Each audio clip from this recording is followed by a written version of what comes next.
it's my mentality, and it's always been my mentality, because I remember times like when Matt and myself were outside Cumberland County Civic Center trying to meet Sting. He was too busy, in too much of a hurry to give an autograph, or whatever. But Pillman did, and I'll never forget it. It was Pillman. I want to say Pillman, Luger, and Sting maybe were rolling together in a big old school Lincoln. And but his autograph was the strangest little design. I was like, it didn't say Brian Pillman whatsoever, but it was a little scribble, I was like, oh shit, but man, Sting was like he was the guy that I mean more than anything. But like I always think back to then, so where now I'm in that position, and my mentality's been, if I can sit here with these 30, 40 people and like have a little one-on-one, they're going to go home and they're going to say, you're not going to believe how cool Jeff Hardy was. We watch him on TV. So next time when the show comes back to their town, they're going to want to come and bring more. So maybe they'll get that experience, and naturally it'll go bigger and bigger. But I mean, if you do a little bit here and there, I think it helps out so much with one's career. Oh, definitely. Because bro, people don't forget how you treat them. And so that's something that like I used to do way back in the day. And then Ray picked it up from me, and Ray's the same way. Ray will talk to everybody, Oh, yeah. And those fans don't forget, That's me and Ray's been in the same line before, I believe, outside the bus, at one point in our lives. Right. Let me ask you another question, Jeff. How has it been now, this incredible turnaround with the Brother Nero character and your brother as Broken Matt? It's been amazing, and by far some of the funnest stuff I've ever done in pro wrestling. Although it's on a smaller scale, that makes it kind of cool, to be the underdog and like to, try to do something with a cheaper budget and to make it way cooler than somebody with a huge budget. That's the funnest part of it all. And that's an amazing thing. Like you said, you might be working with a smaller budget, but the output, the product that comes out of it is exceeding, what the leaders in the space are doing. You know what I mean? It's like a movie, it's an amazing production. Yeah. And it's very challenging to be Brother Nero, because, you can't, if you're around Matt, like when he's in full mode character, it's just too much sometimes. Like when we were training with the Kangaroos before Delete or Decay, like I went first, we did a little lockup, and the Kangaroos were awesome, and it was just so freaky looking, and almost looked, fake to a certain extent, but it was completely real.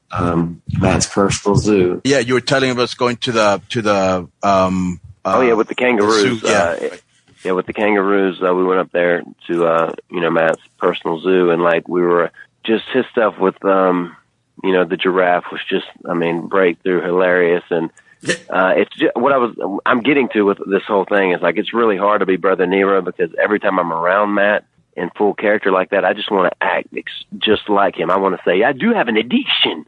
Right. This is my broken condition. It's just tough to be straight face. And as you can see, if you watch that video of the Kangaroos, when that kangaroo got on Matt and they were sparring, Matt was trying to block it with his right hand, and he was going, I couldn't make out at the time what he was saying, but he was going, because he called him Smoking Joe Frazier, like that kangaroo possessed his soul. So therefore, he was saying, yes, punish me, Joe, punish me, yes, punish me.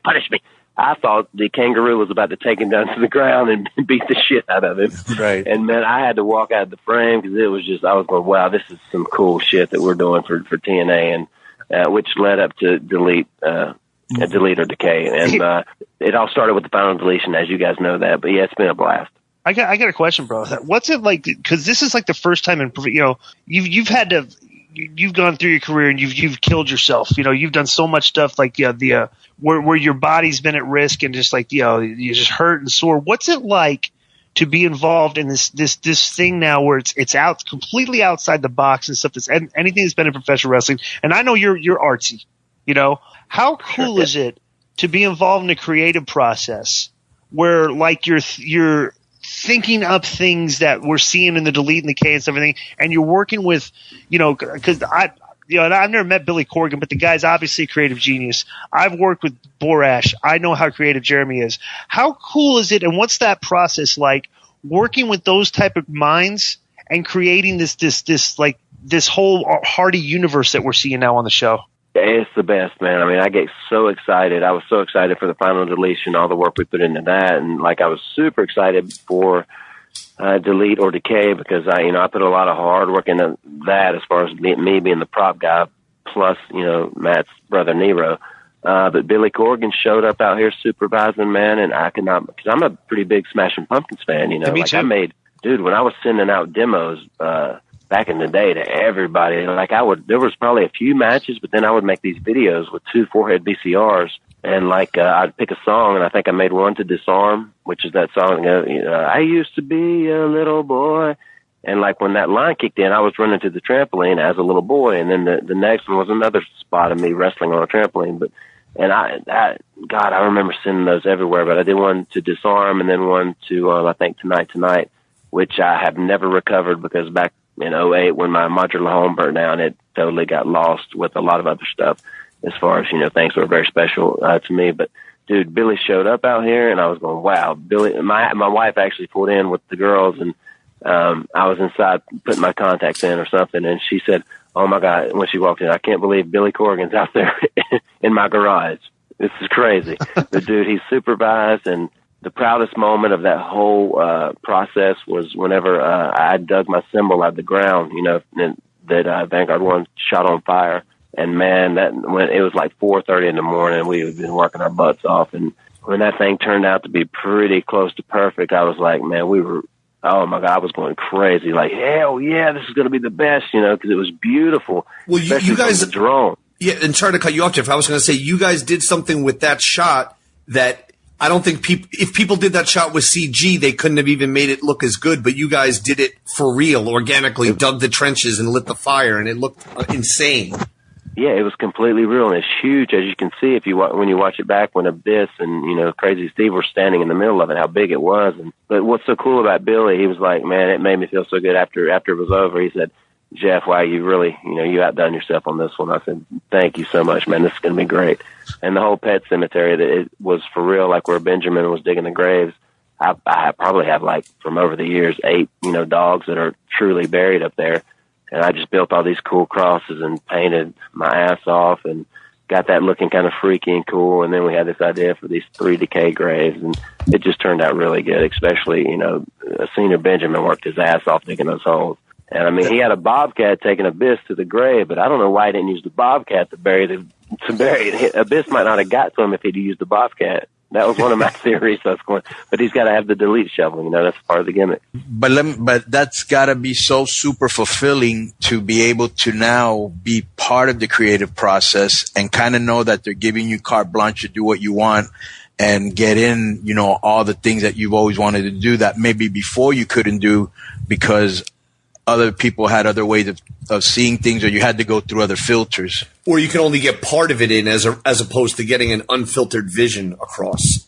Right, yeah. Because even starting with back when we first did the final deletion, it was questionable, with the higher ups, but they took a chance with it, and it turned out to be really good and successful. And what I love most about pro wrestling is when you develop something in your mind, you're that in a way you feel it's impossible, but then you're scared of it, but you want to try it anyway. And when it turns out to be, amazing and beautiful, and that natural adrenaline rush just takes over, it's going to have a lot to do with Bound for Glory, because we've got some great ideas, but hopefully they let us run wild with what we got, and we can pull it off to make it just as good as the final deletion or delete or decay. And hopefully we can do something else at the Hardy property, at least one more deal, because I have a lot of great ideas involving huge volcanoes, and that's going to be a breakthrough. Hey, I gotta ask. Let me ask you, Jeff. You're a very creative guy. You can tell this by the art and your, things you've done. Have you ever thought of being you're good with your own character in this whole thing? Have you ever thought of being creative? Of course, man. There was a part that I don't know if you guys saw it, but Matt's wife, she can edit the shit out of video, and we were going to introduce another character in Delete or Decay, Itchweed, back when we did the Hardy show, he's like this weed or this a maniac, and all he does is weed eat and do long jobs all day long. He's lived forever. He's not transported himself from vessel to vessel, but he's just been animals before. If you go back and watch some old Itchweed footage on the Hardy show, you'll hear him say things like, I was a badass boss back in 1901, boy. I used to be a badass big donkey bull back in 1853 or whatever. But now Matt's doing this stuff with him switching vessels. Itchweed straight up comedy, but hopefully moving forward with TNA, I'll get to introduce that. They were cool enough to let me introduce Willow which the next time we'll have seen as far as involved in matches, I think it's going to be way better because I'm way more prepared. Bro, Jeff, let me tell you something real quick. In that first one, that one was which one? Delete? The first one you guys did? Yep. The final deletion, or what was it called? Final deletion. Yeah. The final deletion, yes. Yeah. There were a lot of things in there that I liked and a lot of things that I thought were a little bit corny, but I super duper popped when you came out of the lake as Willow. Oh, yeah, that turned out great, man. It was awesome. Yeah. And that was actually, I think it was Billy Corgan's idea for the Scooby-Doo finish. Whenever I think Senior Benjamin tased Willow out of the picture, but then Willow miraculously switched costumes with Senior Benjamin, and then they did the 1, 2, 3, and he pulls the mask off and it's Senior Benjamin. No, here comes Jeff Hardy again. But dude, we just did a opening for TNA as a few weeks ago in the Lake of Reincarnation, as now it's known. And I went in there because I took Janice into Leader Decay, and naturally people were going, man, how's he going to survive that? It's such a demonic object with the nails and the 2x4 or whatever. But anyway, TNA opened with me going, Matt taking me as if he was going to baptize me in the Lake of Reincarnation. And I went under as like a Brother Nero injured with regular clothes on, but then I came out as the Antichrist Jeff Hardy with the immortal title that Hogan gave me back at that crazy transition, and I lit up a cigarette and said that was something cool about the Leader Decay. But then he said, that's not what I wanted. He pulled me back. Then I came out as the Brother Nero that was kind of in Delete or Decay, kind of healed, But dude, I had tasted pond water for 4 days, but it was all worth it, man. It turned out, I was so proud of that. As short as it was, that was just really cool. But even when Joseph Parks came out, that was awesome. So there's no telling who might go in there next and come out as whoever. We actually wrestled with Gangrel this past weekend. Yeah, I saw that. Yeah. Nothing ever changes, man. The chemistry was great, and he's the sweetest guy, man. We've always been tight.